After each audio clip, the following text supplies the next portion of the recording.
Bonjour à toutes et à tous et bienvenue dans ce point de marché, dans cette revue de marché de ce vendredi 28 janvier 2022, Trading University Center. Je suis ravi de vous retrouver après une émission ratée d'hier. Malheureusement, j'étais un peu enrhumé, je vous rassure, hein, ce n'est pas le Covid.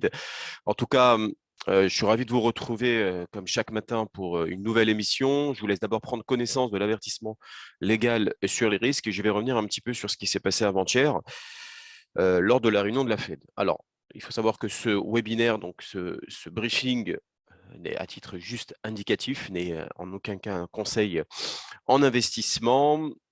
Alors, comme vous le savez, la réunion de la Fed à la suite donc, de son fameux communiqué, justement, Jérôme Powell, puis d'un discours à 20h30 qui a eu lieu donc mercredi soir, honnêtement, les marchés ont été un peu hésitants à la suite donc, de ce communiqué, assez mitigé, un rapport pardon, plutôt euh, mi-figue, mi-raisin, je trouve, dans le sens où Jérôme Powell n'a pas été très très clair sur son plan, sur sa feuille de route.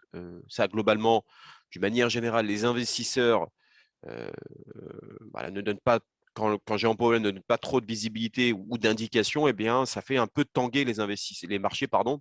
Et clairement, avant-hier et même hier, globalement, on a eu des indices qui ont évolué un petit peu dans le vert et rapidement, à la lecture de ce fameux communiqué, notamment donc de la Réserve fédérale américaine, bah, les marchés ont cédé complètement leurs gains en prévenant qu'elle pourrait commencer bientôt à relever ses taux afin de lutter notamment contre l'inflation.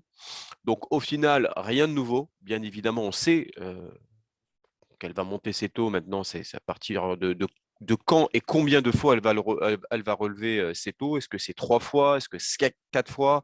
Voire même 5 fois? On fera en tout cas le point dans la partie macro. Mais Jérôme Powell, avant-hier, pardon, était assez flou, je trouve, vraiment sur sa feuille de route. Il a redit plus ou moins la même chose, voilà, que l'inflation pourrait s'établir durablement au-dessus de l'objectif de la Banque centrale et que les problèmes dans les chaînes d'approvisionnement étaient plus importants qu'anticipés auparavant. Donc, bon, clairement, rien de nouveau.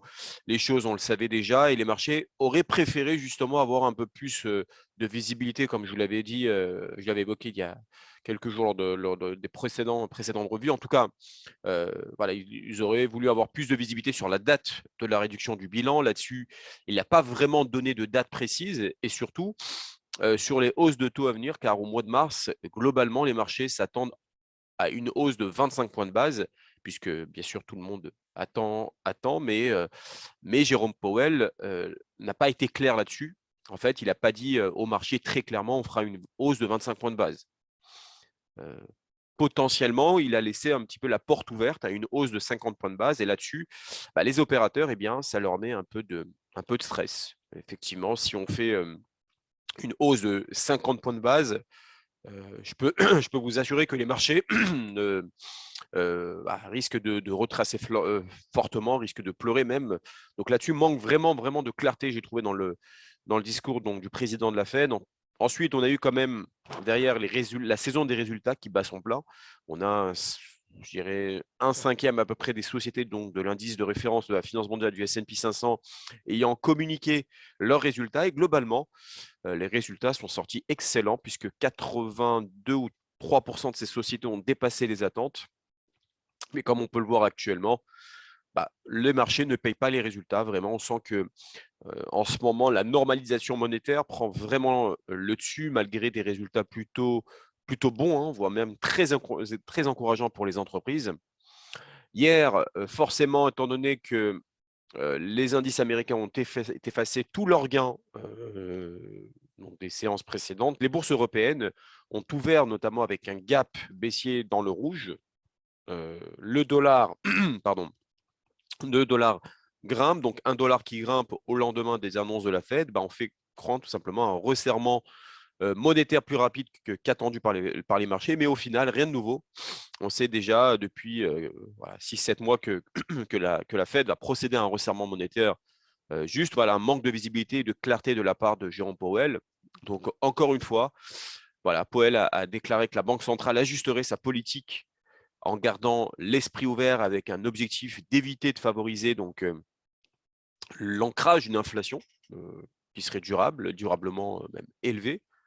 Encore une fois, on a les opérateurs aussi qui ont jugé un ton assez restrictif de la Fed, donc assez hawkish, et cela fait monter les rendements des États d'emprunt américains, et tout, voilà, tout en faisant céder un peu Wall Street derrière. Et conclusion, pardon, hausse des rendements obligataires, hausse du dollar américain.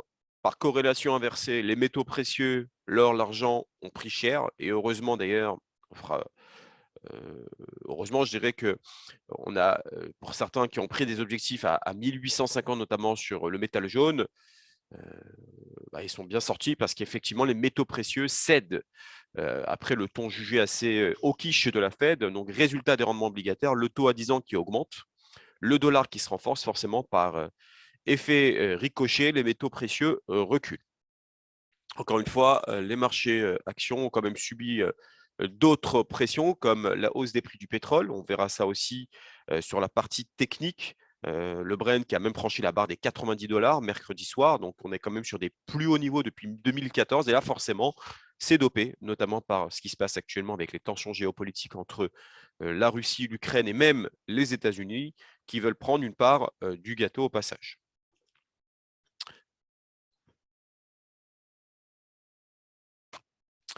Alors, côté macro, ici, vous avez ce qu'on appelle les Fed Funds. Ce sont des anticipations du marché que je vous ai déjà présenté il y a quelques temps de cela.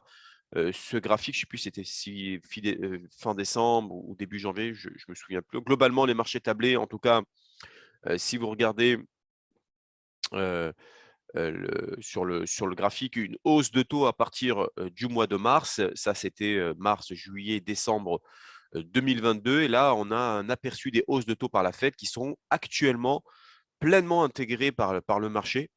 Ensuite, reste à savoir quand est-ce que ça va commencer, en tout cas le euh, ruissellement du bilan de la Fed. Est-ce qu'il va commencer à partir de cet été? Donc là aussi, on va voir les différents problèmes. Est-ce qu'il y a des problèmes?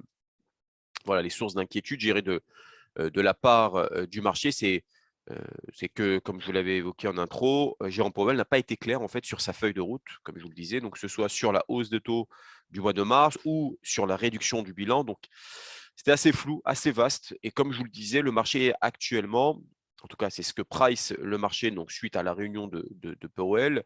C'est comme, voilà, comme je vous le disais, on était en mars, juillet, décembre. Maintenant, on est passé à 4 hausses de taux, donc mars, mai, juillet et octobre, et la prochaine en janvier 2023. Le souci, c'est que Jérôme Powell pourrait procéder à une hausse de taux non pas de 25 points de base, mais plutôt de 50 points de base. Donc là encore, en tout cas, il a laissé la porte ouverte à ce scénario. Donc là, pareil, hein, pour le moment, les marchés anticipent,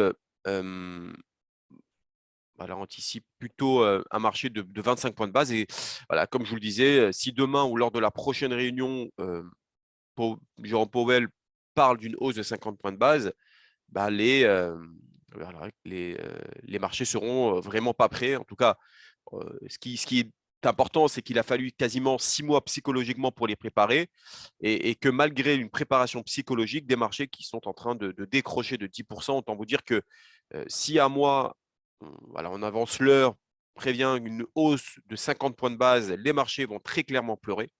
Ensuite, c'est la réduction du bilan. Et là, pareil, les opérateurs auraient même des directives assez claires. Jérôme Powell a juste dit, on fera une réduction du bilan, pas tout de suite, pas pour le premier trimestre, lorsqu'on aura débuté les premières hausses de taux, mais on n'a pas vraiment de date précise là. Voilà, donc là, pareil, c'est un peu flou. Voilà, ce qu'il faut retenir en tout cas des interventions de Jérôme Powell, c'est vraiment aucune certitude d'avoir une hausse de 25 points de base. Il faut garder bien en tête qu'on peut très clairement avoir une hausse de 50 points de base et une réduction du bilan, je pense. Elle sera bien sûr fixée en fonction de l'inflation. Donc, voilà, un pic inflationniste au mois de janvier à 6%. Et effectivement, et que l'inflation commence à retomber doucement, Jérôme Powell peut effectivement retarder, en tout cas à mon avis, la réduction du bilan. Mais si derrière, on fait un nouveau, comment dirais-je, un nouveau spike en janvier, en février, en mars, à mon avis, la réduction du bilan interviendra beaucoup plus tôt.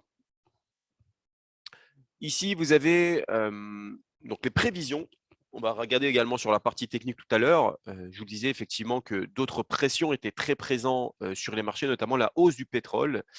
Et techniquement, on va le voir tout à l'heure, c'est vraiment très, très propre, comme on voit ici sur ce graphique d'isabelnet.com que vous pouvez retrouver sur leur site. En tout cas, c'est assez fluide. On n'a pas de signaux baissiers. On fera le point encore une fois. Mais quand je regarde la tête du graphique, que ce soit en mensuel, en hebdomadaire ou même en journalier, effectivement, on a un véritable bulldozer et le marché semble très, très bien orienté pour aller chercher, pourquoi pas, un seuil symbolique et psychologique des 100 $. Ici, nous avons les prévisions de Goldman Sachs pour le Brent Oil. Pour le coup, généralement, je ne suis pas tout le temps d'accord avec eux parce qu'ils ont la fâcheuse habitude d'être un peu une girouette dans leurs prévisions. Une fois c'est haussier, une fois c'est baissier. Mais là, je trouve que sur leurs analyses du pétrole, ça semble vraiment cohérent, voire voilà, très clairement, ça semble cohérent. On regarde les tensions géopolitiques. On regarde également d'un point de vue technique les beaux chandeliers japonais. On n'a aucun signe d'essoufflement. On a même cassé le seuil symbolique des 90 $. Il n'y a pas vraiment d'obstacle à court terme. Tout porte à croire que le marché pourrait aller chercher les 100 $. Pardon. En tout cas, ce sont à peu près l'objectif fixé par Goldman Sachs fin 2022. Voilà, ici, vous avez les anciennes prévisions autour, voilà, 80-85 $. Et globalement, maintenant, Goldman Sachs prévoit un baril cette année aux alentours de 100 $. Effectivement, pour le coup, je trouve que, encore une fois, quand on regarde un peu la structure graphique, la bougie mensuelle, j'attends quand même bien sûr la clôture, puisqu'elle interviendra lundi, la clôture mensuelle, mais on a un pétrole qui est très très bien orienté, qui est super fort, mais pour le coup, l'analyse technique et les fondamentaux vont dans le même sens et plaident très clairement pour une poursuite de la hausse. Ici, vous avez donc le calendrier. Bon, ce matin, les marchés d'actions européens devraient débuter la séance en ordre plutôt dispersé après une nouvelle séance donc, de baisse, notamment à Wall Street, alors que les investisseurs attendent bien sûr une première estimation du PIB de l'Allemagne, comme vous voyez sur le calendrier au 4e trimestre, et bien évidemment de nouvelles données sur l'inflation aux États-Unis. En tout cas, les économistes anticipent une contraction de 0,3% au 4e trimestre, période qui a été marquée par la mise en œuvre d'importantes restrictions sanitaires en Allemagne par rapport aux 3 mois précédents. Sur un an, l'Allemagne devrait afficher une croissance de 1,3%. En tout cas, c'est ce qu'ils ont estimé. Aujourd'hui, au niveau du programme du jour, 4 actifs à mettre en avant, le Nasdaq, le DAX allemand, l'or et une paire de devises, l'AUD JPY. On passe sur d'abord le Nasdaq 100 dans un premier temps. Alors, attendez voir, hop, je peux aller sur la partie graphique. Hop.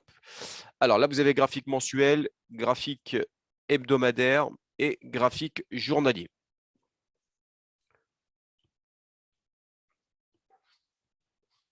Alors, en graphique mensuel, vous avez effectivement, et c'est ça qui est intéressant, c'est une cassure potentielle de cette fameuse Tenkan-sen. Alors, techniquement parlant, si on casse à la fin du mois, donc lundi soir, les 14 827, tout nous porte à dire que la correction, voire le bear market, risque d'être fortement enclenché sur le Nasdaq. En tout cas, la différence, le différentiel, le delta que vous avez entre la Tenkan-sen et la Kijun que vous avez ici, exprime tout simplement qu'on est totalement suracheté.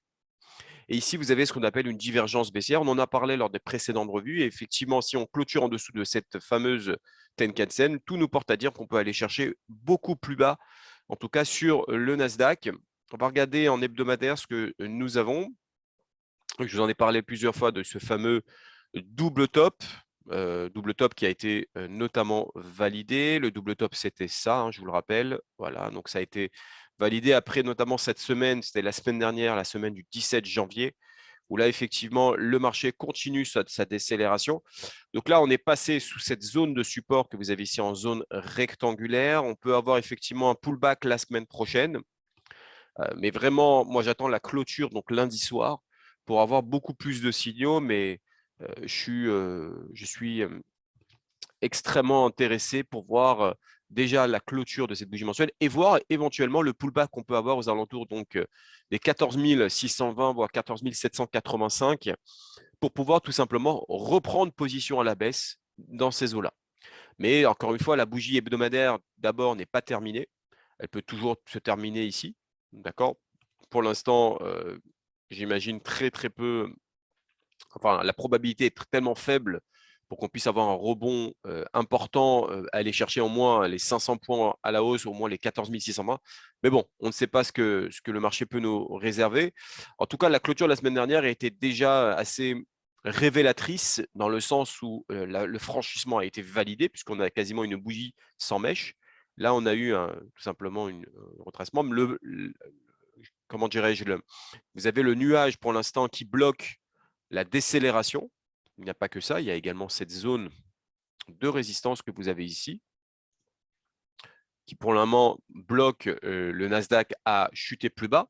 Donc on peut avoir par exemple la semaine prochaine un retour vers les 14 600 et retournement baissier. En tout cas, c'est ce que je vois entre la bougie, entre la clôture mensuelle que vous avez ici et également la clôture qu'on peut avoir en fin de journée, donc aujourd'hui, sur la clôture hebdomadaire. En journalier, alors en journalier, on peut avoir un rebond technique pour aller chercher cette zone. Pourquoi pas? Pourquoi pas avoir un rebond technique qui pourrait être intéressant sur du court terme, ce qui pourrait effectivement donc relancer un peu le Nasdaq.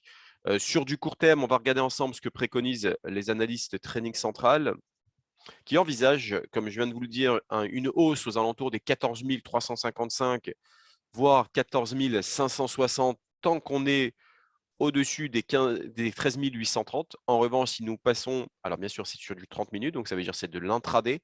En revanche, si on casse les 13 830 aujourd'hui, tout nous porte à dire qu'on va aller chercher les 13 620, voire les 13 370. Mais bon, je plaide plus pour un rebond technique sur du court terme. On va regarder le Germany 40. Le Germany 40 est sur un niveau assez important. Il est sur un niveau de support. Alors, on va regarder ça ensemble. Hop, donc le Germany 40. Je vais regarder ça pour agrandir. Donc, on va regarder sur du mensuel. Donc, le mensuel, bien évidemment, comme je vous le répète, on est sur un graphique qui terminera fin donc, de lundi, donc le lundi soir. Lundi soir, c'est la clôture mensuelle. Donc, si la clôture mensuelle clôture au-dessus des 15 550, donc ça veut dire que si vous avez le corps de ce chandelier, de cette bougie au-dessus des 15 550, on pourrait avoir une nouvelle accélération pour le mois suivant. En revanche, si on clôture en dessous de ces 127%, soit les 15 425,8 de Fibonacci, et en même temps en dessous de cette Tenkan-sen, vous voyez cette zone en bleu que vous avez ici, tout nous porte à dire que le mois prochain, on peut avoir un retracement assez important sur le DAX allemand. On verra un petit peu les résultats de ce jour, puisqu'il va avoir des résultats assez importants, notamment au niveau du PIB en Allemagne. Est-ce qu'il y a oui ou non contraction? En tout cas, c'est à surveiller de très près. Divergence baissière ici, vous avez des pics qui sont de plus en plus bas, alors que vous avez ici des pics de plus en plus hauts, donc qui veut dire qu'on peut avoir encore un retracement qui peut se faire. Pourquoi ça ne se poursuit pas à la baisse? Simplement parce que vous avez une zone de support qu'on verra également en daily, en journalier, qui est assez importante puisque c'est une zone de support que vous voyez ici en rectangle entre les 15 100 voire les 15 180, qui est une zone assez importante où le marché à chaque fois bloque sur ce niveau-là. Donc depuis la semaine du mois de mai 2021, ça ne fait que rebondir à chaque fois. La semaine du mois de juillet, après bon, vous avez la semaine du mois d'octobre, septembre, octobre, novembre, la semaine du mois de novembre. Et là encore, on a tenté de franchir cette zone cette semaine, mais le marché a encore échoué. Voilà, s'il faut qu'il y ait une clôture hebdomadaire en dessous de cette zone du support pour pouvoir annoncer et donner des vrais signaux baissiers. Pour le moment, on ne les voit pas, ces signaux baissiers. On verra la clôture mensuelle et la clôture hebdomadaire de ce jour. En journalier, ça reste haussier. On a eu une épaule tête-épaule qui a été effectivement validée, notamment avec la cassure de cette ligne de coup ici. Vous avez un canal haussier. Donc là, la cassure a été faite et on reçoit, on va chercher donc cette zone de support comme on l'a vu plusieurs fois. Tant que le prix tient sur ces zones de support, donc entre ce rectangle-là et éventuellement ce rectangle-là, que ce soit en hebdomadaire comme en journalier, pour le moment, ça reste haussier. Sur du court terme, on voit effectivement que pour le moment, ça bloque sur cette zone de résistance. Donc, pour le moment, ça reste haussier. Tant qu'on est sur cette zone de support, on va regarder ce que préconisent les analystes Training Central qui envisagent une hausse tant qu'on est au-dessus des 15 290 et la zone de support pour aller chercher les 15 566 sur du court terme.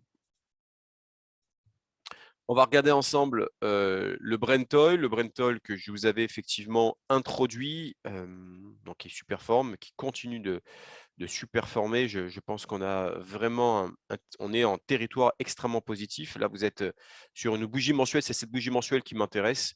Et on voit que la zone des 2018-2014 voilà, a été tout simplement atteint. Alors, effectivement, si on prolonge cette zone ici que vous avez, peut effectivement faire barrage aux alentours des 91. Mais là, cette zone de résistance qui est quasiment franchie. Alors, bien sûr, la bougie mensuelle n'est pas terminée, comme je vous l'avais évoqué en introduction. Tant qu'on n'a pas cassé donc, cette zone de résistance, voilà, cette zone, puisque la bougie se terminera lundi soir. Mais bon, j'imagine très peu un Brent redescendre vers les 85, 86. Parce que si effectivement on clôture en dessous, alors à ce moment-là, on peut avoir un retracement. Mais là, tout nous porte à dire qu'on peut avoir une continuation, pullback, c'est-à-dire un retour sur cette ancienne résistance franchie, et on repart à la hausse pour aller chercher donc cette zone symbolique des fameux 100 $. Hein. Ça serait à ces zones-là. Donc là, cette bougie mensuelle m'intéresse énormément. Donc, je verrai ça de plus près lundi soir. Sur de l'hebdomadaire, on a effectivement, donc, grâce à cette vague haussière, vague baissière, pu tracer les retracements de Fibonacci. On a cassé donc les 100%, notamment avec cette semaine du 17 janvier. Là, le marché est en train de casser donc la résistance. Voilà, tout nous porte à dire qu'on peut aller chercher les 95, voire les 100 $.